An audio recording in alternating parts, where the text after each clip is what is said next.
সাথে লাকি আক্তার, সাথে শাহবাগী, বিচার বিচার বিচার চাই। এই স্লোগান নতুন বাংলাদেশের, এই স্লোগান সব ষড়যন্ত্রের বিরুদ্ধে। স্লোগান উঠেছে লতে লাকি, তুই হাসিনা, তুই হাসিনা। 2013 সালে এই শাহবাগেই স্লোগান ধরেছিল লাকি আক্তার, ইমরানের সরকার সহ আরো অনেকেই। তৈরি হয় গণজাগরণ মঞ্চের, যার চাপে তৎকালীন আওয়ামী মন্ত্রিসভা আইন সংশোধন করে। প্রায় 12 বছর পর অভিযোগ উঠেছে গণজাগরণ মঞ্চ ছিল ফ্যাসিস্টদের এজেন্ডা। সেই গণজাগরণ মঞ্চের লাকি আক্তারের নতুন কর্মসূচি ও পুলিশের উপর হামলার প্রতিবাদে সরব হয়ে উঠেছে শাহবাগ।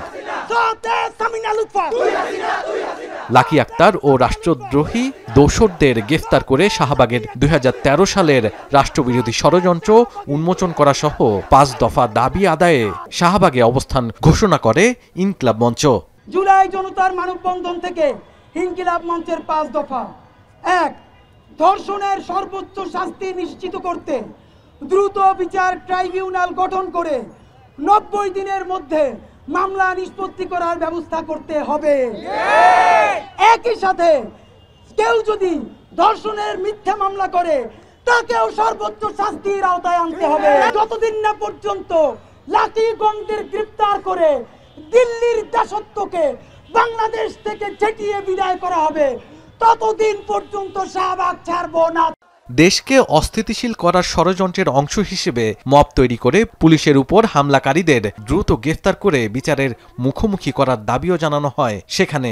গত জুলাই দেখিয়ে দিয়েছি, যারাই আমাদের সম্মুখে ফেসিবাদ নিয়ে হাজির হয়েছে, যারা আমাদের সম্মুখে ফেসিবাদের বয়ানকে শক্তিশালী করতে এসেছে, তাদের ঠিকানা আমরা বাংলাদেশে রাখি নাই। নতুন করে আরেকবার শাহবাগ কায়েম করতে যাওয়ার চেষ্টা, সেই চেষ্টা এই লাল জুলাইয়ের পরবর্তী বাংলাদেশে হবে না।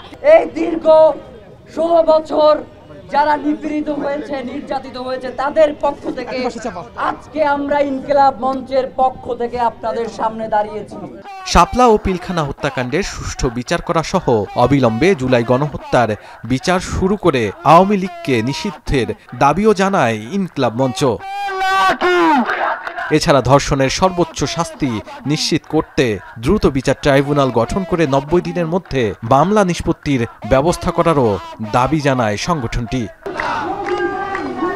এ সময় নানা সংগঠন এই কর্মসূচির সঙ্গে একাত্মতা প্রকাশ করে এবং রাতে ঢাকা বিশ্ববিদ্যালয় এলাকায় 5 দফা দাবি বাস্তবায়নের জন্য মশাল মিছিলে অংশ নেয়।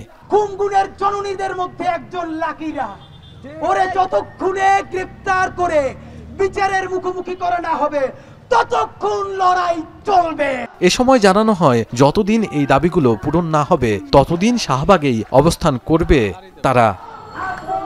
শাহাদাত অফরো, এখন, ঢাকা।